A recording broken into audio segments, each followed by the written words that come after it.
Hello students, welcome to social school. मैं हूं आपकी अनुष्या दीदी। एंड कैसे हैं मेरे सारे स्टूडेंट्स? आई होप आप सब ठीक हो एंड आई ऑल्सो होप कि आप लोग सुपर रेडी हो आज के इस सेशन के लिए। आगे बढ़ने से पहले जो भी बच्चे न्यू हैं इस चैनल पर, जल्दी से चैनल को सब्सक्राइब कर लो ह्यूमैनिटीज से रिलेटेड बेस्ट वीडियो के लिए। तो आज के क्लास में क्लास 12 पॉलिटिकल साइंस स्टूडेंट्स हम लोग सारे कार्टून बेस्ड क्वेश्चंस को कवर करने वाले हैं। ये ऐसे क्वेश्चंस हैं जिनके आपके बोर्ड एग्जाम में आने के चांसेस सबसे ज्यादा हैं। तो सारे बच्चे एकदम ध्यान से मन लगाकर आज के सेशन को अटेंड करना। स्टार्ट करने से पहले जल्दी से सेशन लाइक कर लो, show your love and support in comment section. Without any further delay start करते हैं और देखते हैं कि अपना पहला कार्टून क्या है। पहला क्वेश्चन करने से पहले हम एक छोटा सा ब्रीफ लेंगे कि कार्टून बेस्ड क्वेश्चन के लिए हमें अपनी तैयारी कैसे करनी चाहिए। तो आप देखोगे कि जब भी हम कोई चैप्टर पढ़ते हैं, चैप्टर के बीच बीच में कुछ कुछ इमेजेस या कार्टून रहते हैं, है ना? तो वो कार्टून जरूरी है क्योंकि वो हमारे पेपर में आ सकता है। तो तैयारी कैसे करें? ज्यादातर कार्टून्स में उस कार्टून के नीचे ही एक छोटा सा एक दो लाइन में एक्सप्लेनेशन दे रखा होता है कि what is this cartoon all about. तो आपको वो सेंटेंस पढ़कर समझ में आ जाएगा। इन केस नहीं आया समझ तो वो कार्टून जहां पर भी दे रखा है उस पेज का टॉपिक अच्छे से समझ लो। अगर आप टॉपिक समझ लोगे तो आपको कार्टून भी समझ में आ जाएगा, क्योंकि जनरली हमारे जो कार्टून होते हैं वो कॉन्सेप्ट रिलेटेड ही होते हैं। ठीक है, चलो तो अब हम अपना फर्स्ट क्वेश्चन देखते हैं। फर्स्ट क्वेश्चन है ये, जिसमें राजा जनता के ऊपर बैठे हुए हैं और सरदार वल्लभ भाई पटेल राजा के पास जाकर कह रहे हैं कि आप उठो मत, बैठे रहो, आप बस ये डॉक्यूमेंट्स दे दो, इतना काफी है। ठीक है, तो सब लोगों ने देख लिया कार्टून। अब इसके ऊपर बेस्ड कुछ क्वेश्चंस देखते हैं। पहला क्वेश्चन आपके पास आ सकता है, identify the name, identify and name the leader shown on the right in the cartoon. तो कार्टून में जो लीडर दिखाए गए हैं उन्हें पहचानो और उनका नाम बताओ।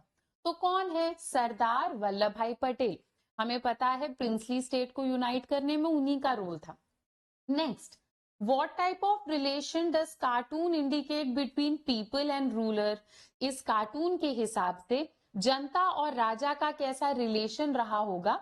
तो इस कार्टून में तो जनता के ऊपर बैठे हुए हैं राजा, है ना? तो ये कार्टून ऐसा दर्शा रहा है कि एक्सप्लॉयटेशन हो रहा है, फायदा उठाया जा रहा है, परेशान करके रखा है राजा ने जनता को। तो ये दिखाया जा रहा है कि रूलर्स अक्सर ऑप्रेस करते थे जनता को। Next, in your opinion, how successful was the approach adopted by leader on the right to solve issue of princely state?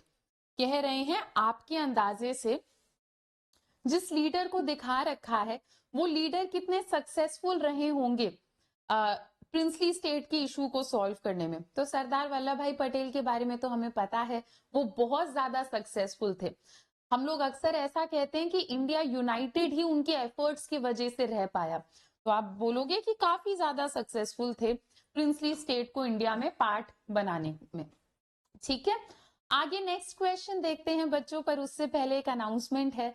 अगर आप करना चाहते हो बोर्ड एग्जाम में टॉपर लेवल तैयारी, तो आपको ज्वाइन कर लेना चाहिए हमारा विजेता फास्ट ट्रैक ह्यूमैनिटीज बैच, जहां पर हम आपको चैप्टर 1 से पूरा सिलेबस कवर कराएंगे बोर्ड एग्जाम से पहले पहले। इस बैच में आपको political science, geography, history, economics, English, ये सब कुछ मिल जाएगा। Live classes, mock test, most expected question, ये सब कुछ हम लोग कवर करने वाले हैं।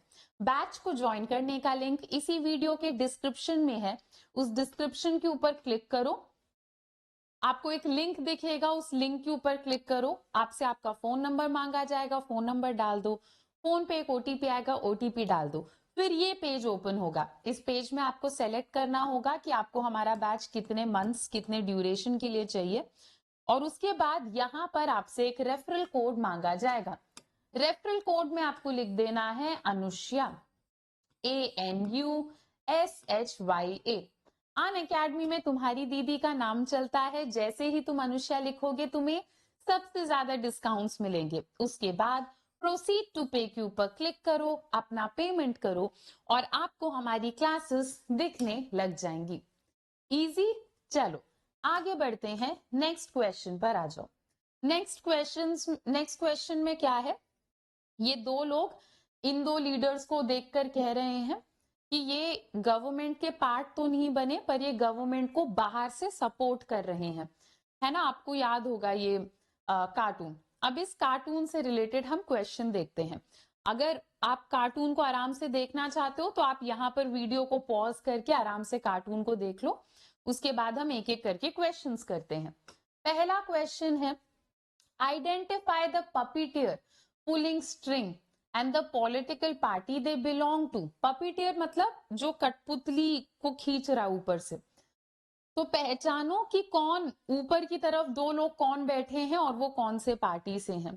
एक तो ज्योति बासु है लेफ्ट पार्टी से और एक अलके अडवाणी है बीजेपी से। नेक्स्ट पूछा है, who was head of the government formed by the national front in 1989। BY आएगा यहाँ पे, ठीक है, बाय। तो जो नेशनल फ्रंट ने गवर्नमेंट बनाई थी 1989 में, उस गवर्नमेंट के हेड कौन थे? उस गवर्नमेंट के हेड थे हमारे prime minister VP Singh. Next, why was the government formed by him called a puppet government. इनकी गवर्नमेंट को पपेट गवर्नमेंट क्यों कहा जाता था? क्योंकि ये गठबंधन था एंड इस गठबंधन में क्या था, बीजेपी और लेफ्ट फ्रंट नेशनल फ्रंट को सपोर्ट तो कर रहे थे पर वो ज्वाइन नहीं कर रहे थे उनकी गवर्नमेंट को, तो वो बाहर से सपोर्ट कर रहे थे। तो यही इस कार्टून में दिखाया जा रहा है। नेक्स्ट कार्टून ये है बच्चों, इसमें ट्री में कांग्रेस के सारे लीडर्स बैठे हुए हैं, एक रस्सी है यहाँ पर और बाकी जो ऑपोजिशन के लोग हैं वो बहुत जोर लगाकर इस रस्सी को खींचने की कोशिश कर रहे हैं। इनके पसीने वगैरह छूट रहे हैं पर ये पेड़ बिल्कुल भी टिल्ट नहीं हुआ है ना। तो आपसे पूछा है, what does the cartoon represent. ये कार्टून क्या रिप्रेजेंट करता है? ये कार्टून दिखाता है कि कांग्रेस का कितना ज्यादा डोमिनेंस था उस दौरान और ऑपोजिशन पार्टी को कितनी मेहनत करनी पड़ रही थी कांग्रेस के पावर को कम करने के लिए।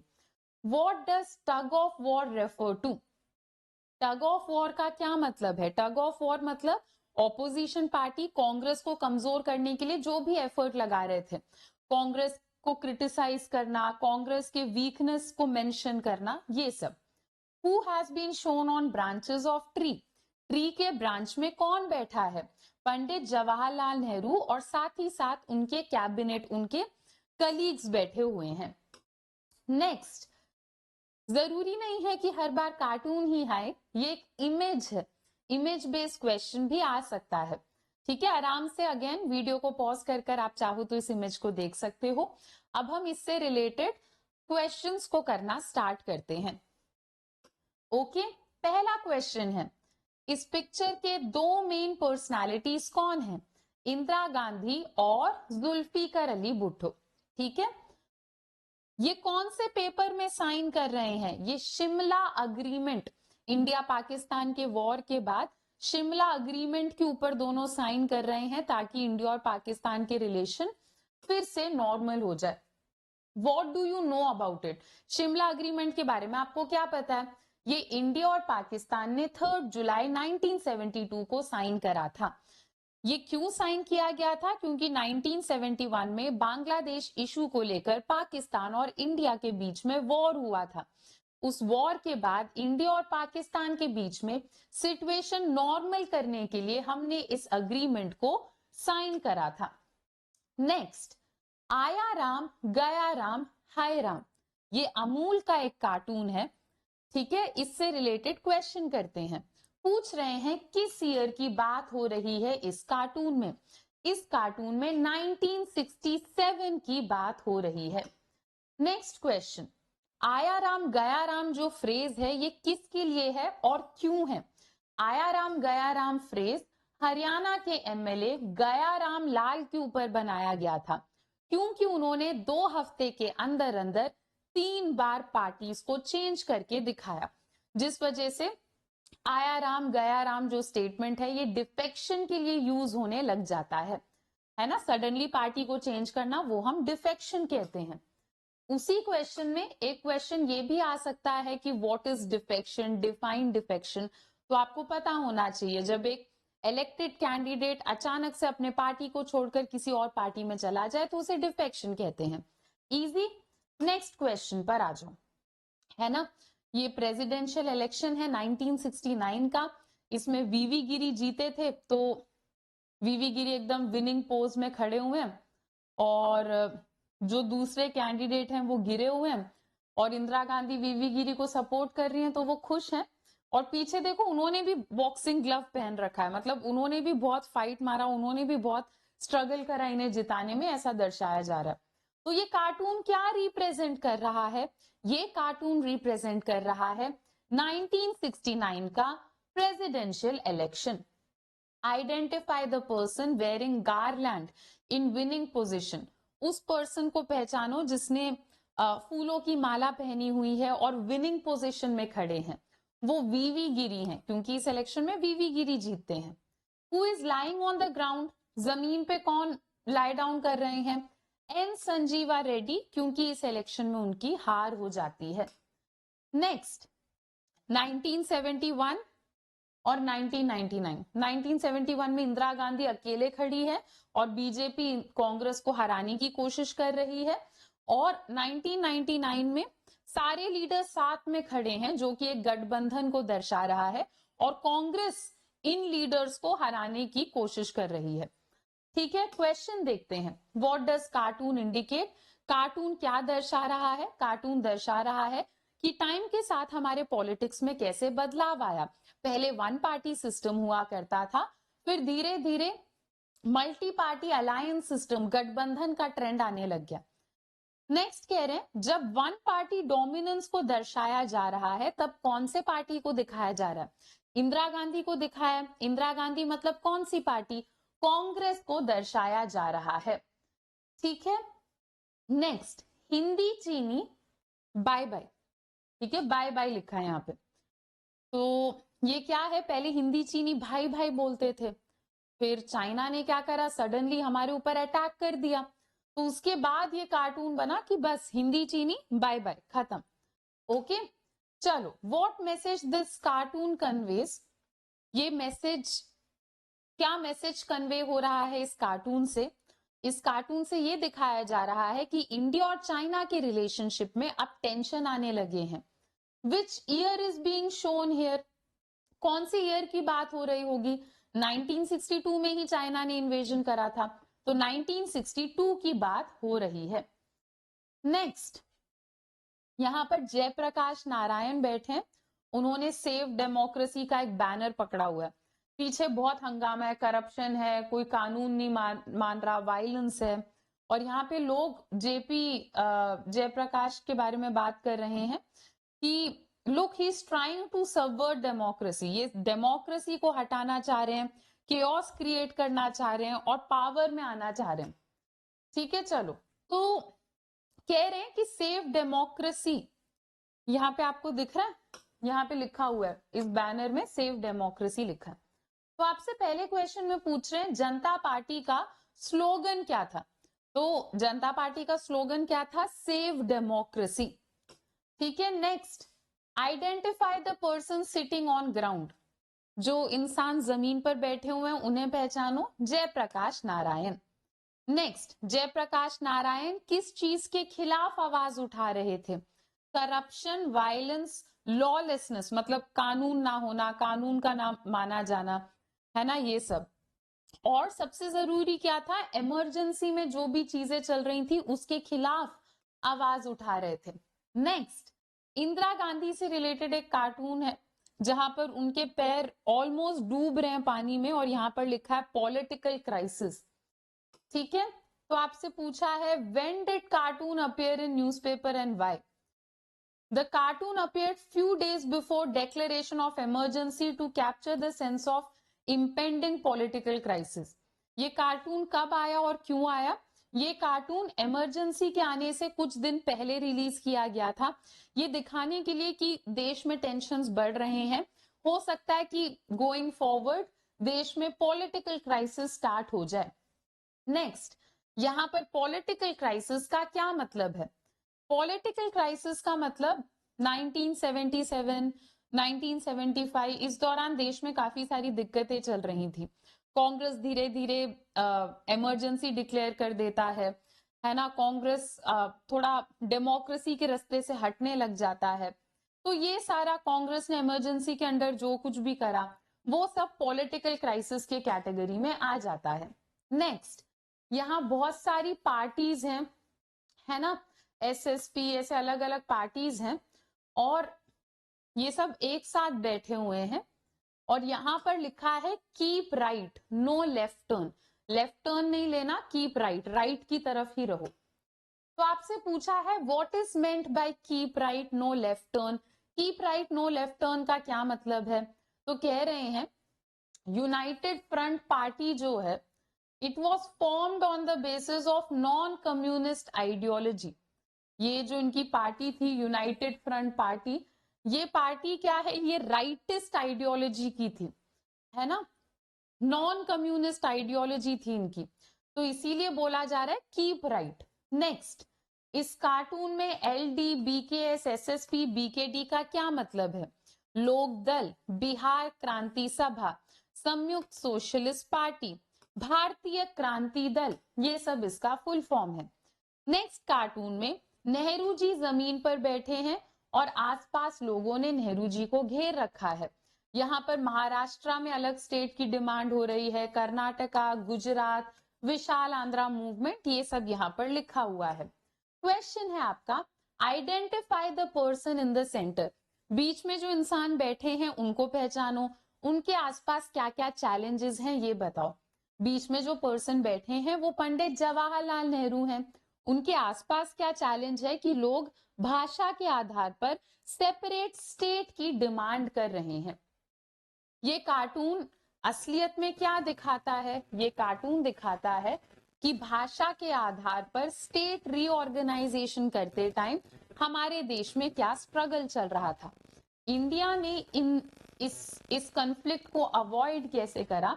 हमने डेमोक्रेटिक तरीके से हर एक इलाके की बात प्यार से सुनकर, डेमोक्रेटिक तरीके से सुनकर कॉन्फ्लिक्ट को अवॉइड करा। नेक्स्ट, आपको एक फ्लैग दे रखा है, तुम्हें पता होगा ये फ्लैग क्या है ना। इस फ्लैग से रिलेटेड अब हम क्वेश्चंस करेंगे। सबसे पहले आपसे पूछा है कि इस पिक्चर में क्या दिखाया जा रहा है? ये आसियान का फ्लैग है। सिमिलरली बच्चों, यूरोपियन यूनियन का भी फ्लैग आ सकता है। इसमें 10 स्टॉक्स ऑफ पैडी क्या दर्शा रहे हैं? इसमें 10 दिखा रहे हैं कि उस दौरान जो फाउंडिंग मेंबर कंट्रीज थी उसको दिखाने के लिए 10 स्टॉक्स ऑफ पैडी है ना। सर्कल क्या सिंबलाइज कर रहा है? यूनिटी को सिंबलाइज कर रहा है यहाँ पर। नेक्स्ट, एक इमेज है जिसमें टाइटैनिक आइसबर्ग से टकराकर डूबने वाली है और इस टाइटैनिक के ऊपर यूरोपियन यूनियन का सिंबल बना हुआ है। तो ये कार्टून क्या दिखा रहा है? 2003 में यूरोपियन यूनियन की संविधान बनाने की कोशिश फेल हो गई। जैसे टाइटैनिक डूबा, इनकी कोशिशें भी डूब गई। Next, what does the cartoonist use the image, why does cartoonist use image of ship? Ship की इमेज को क्यों यूज करा कार्टूनिस्ट ने? यूरोपियन यूनियन के एफर्ट को टाइटैनिक शिप के साथ कंपेयर करने के लिए यहाँ पर शिप को यूज किया गया है। ठीक है, यहाँ पर डॉक्टर मनमोहन सिंह है, यहाँ पर कंपटीशन लिखा हुआ है और डॉक्टर मनमोहन सिंह कह रहे हैं we have to get use to it, हमें तो इसकी आदत पड़ जानी चाहिए। पीछे लिखा है ईस्ट एशियन नेशन, है ना। तो आपसे पूछा है ये कार्टून क्या रिप्रेजेंट करता है? तो इंडिया की जो पॉलिसी थी आसियान को लेकर वो रिप्रेजेंट करता है ये cartoon. Name the policy being represented, इस इमेज में कौन से पॉलिसी को दर्शाया जा रहा है? लुकीज पॉलिसी। इस कार्टून में पर्सन कौन है? डॉक्टर मनमोहन सिंह। नेक्स्ट, यहां पर एक लीडर एक टाइट रोप पर चल रहे हैं और वो टाइगर और लायन को बैलेंस करने की कोशिश कर रहे हैं। क्वेश्चन है, टाइगर कौन से ऑर्गेनाइजेशन को दर्शा रहा है? टाइगर दर्शा रहा है LTTE को। देखिए, अरे हाँ देखो, मैं सोच रही थी कहाँ गया टाइगर चलो ठीक है। देखो, टाइगर के यहाँ पर ना लिखा भी हुआ है। आई एम नॉट श्योर तुम लोगों को इसमें कितना क्लियरली दिख रहा है, पर अगर तुम एनसीईआरटी उठाकर देखो तो टाइगर के ऊपर लिखा भी हुआ है LTTE, liberation tigers of Tamil. ठीक है, नेक्स्ट इसमें कौन से कॉन्फ्लिक्ट को दिखाया जा रहा है? तमिल और सिन्हलीज लोगों के बीच में जो सिविल वॉर हुआ था वो। अब प्रीवियस ईयर क्वेश्चन में इसी से रिलेटेड एक और क्वेश्चन आया था, ये कार्टून डाला था और फिर क्वेश्चन पूछा था कि क्या लग रहा है कि ये लीडर इस प्रॉब्लम को कैसे हैंडल कर रहे हैं। तो आप बोलोगे कि ऐसा लग रहा है कि ये जो लीडर हैं वो बहुत मेहनत से, बहुत मुश्किल से दोनों को बैलेंस कर रहे हैं, है ना, कोई आसान काम नहीं है। तो ऐसा लग रहा है कि वो बहुत परेशान है इस चीज से, हैंडल नहीं कर पा रहे हैं। नेक्स्ट बच्चों, सार्क समिट लिखा है यहाँ पर, बहुत बड़ा टेबल है, सार्क की सारी कंट्रीज बैठी हैं। इस टेबल में सबसे बड़ी जगह इंडिया और पाकिस्तान ने ले रखी है।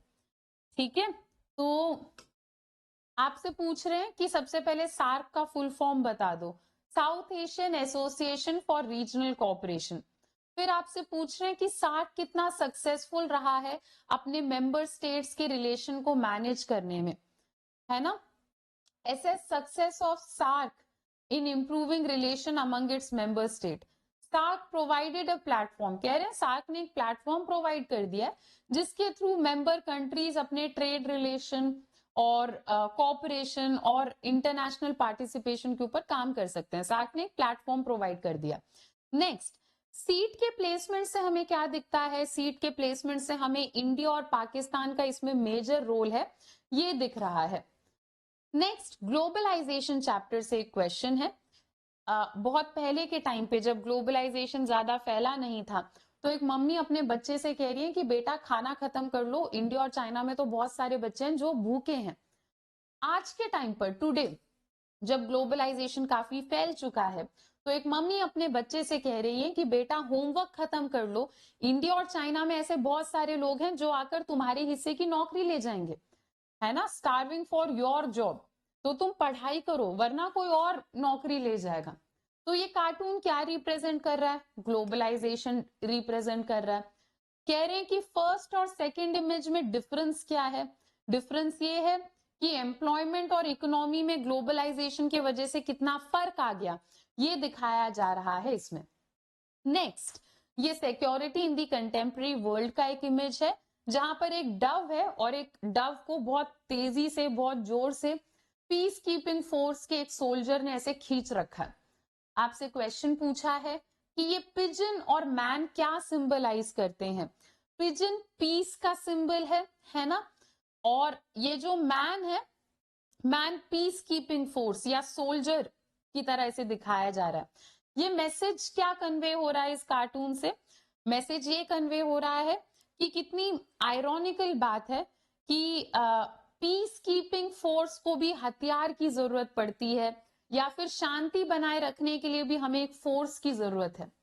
नेक्स्ट, ये जो इमेज है आप लोगों ने इंटरनेशनल ऑर्गेनाइजेशन चैप्टर के एकदम शुरुआत में देखा है, वो इमेज है। इससे रिलेटेड कुछ क्वेश्चंस करते हैं। What does the cartoon represent? Cartoon क्या दर्शा रहा है? यूनाइटेड नेशन का क्या रोल रहा जब लेबनान के ऊपर इजरायली फोर्सेस ने अटैक करा, वो दर्शा रहा है ये कार्टून। इस कार्टून से क्या मैसेज कन्वे हो रहा है?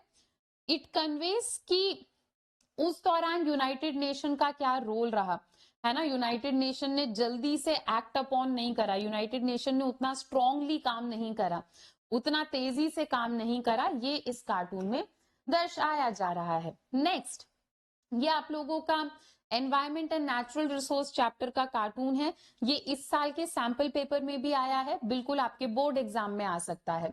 यहाँ पर एक हाथ है जो कि चिमनी से बने हुए हैं, और वो हाथ ऐसे लाइटर को जला रहा है, और ये लाइटर हमारे अर्थ को दर्शा रहा है। अगर आप देखो ब्लू कलर का है, अर्थ मैप, वर्ल्ड मैप बना हुआ है ना। तो ये हमारा कार्टून है। पहला क्वेश्चन है, ये पिक्चर क्या रिप्रेजेंट कर रहा है? ग्लोबल वार्मिंग को दिखा रहा है, इंडस्ट्रियल पोल्यूशन को दिखा रहा है ये image. Next, why do you think finger look like chimney and world is a lighter? ऐसा क्यों आपको लग रहा है कि जो चिमनी है वो फिंगर की तरह दिख रहे हैं और वर्ल्ड एक लाइटर है।